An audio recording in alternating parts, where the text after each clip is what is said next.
Welcome, doctors. Today's session dives into one of the crucial medications in your medical practice toolkit, Rivaroxaban. We'll unravel key points you need to know, along with some critical do's and don'ts to watch for. Let's start with why Rivaroxaban might be prescribed.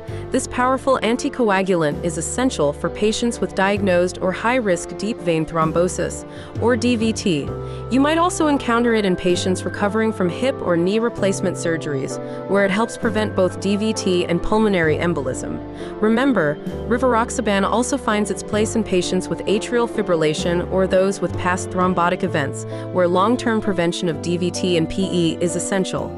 One pivotal trial, the Atlas ACS2-TIMI-51, showed it even benefits cardiovascular patients when added to dual antiplatelet therapy. Though, and here's the catch, it does increase bleeding risk. Now, let's talk about who should avoid Rivaroxaban. It's a no-go for patients with severe liver or kidney issues, those with active bleeding conditions like ulcers, or pregnant patients, as it can harm the baby. Also avoid it in patients with antiphospholipid syndrome, or if they've had a heart valve replacement. So, how should you instruct patients to take Rivaroxaban? Advise them to take it once daily with food to ensure full absorption. Consistency is key. Aim for the same time each day. If they miss a dose, advise them to take it as soon as possible unless it's near their next dose. For a twice-daily regimen, 15 milligrams taken twice a day, they may take 2 doses in one day, but never more. If you're prescribing 2.5 milligrams twice a day, tell them to skip missed doses rather than double up. What if a patient takes too much? Now, this is a critical counseling point.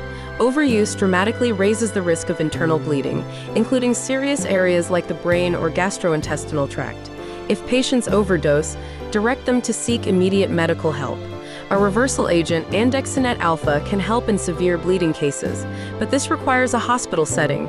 When managing a suspected overdose, there aren't specific blood tests like INR to measure Rivaroxaban's anticoagulant effect. However, certain tests, like the anti-factor 10A assay, prothrombin time, or a complete blood count, can help assess the severity and guide your treatment plan. Also, consider renal and liver function tests, especially if impaired function might have amplified the overdose effect. In summary, Rivaroxaban counseling is multifaceted, from its indications to missed doses, overdose management, and careful patient selection. Use these insights to counsel patients thoroughly and always prioritize clear communication, especially in potentially high-stakes situations like missed doses or overdose risk. Thank you for joining this deep dive into Rivaroxaban counseling.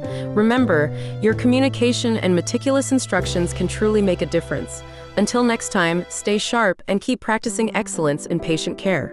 Please like and subscribe to TuringMedSchool. Good luck with your preparation.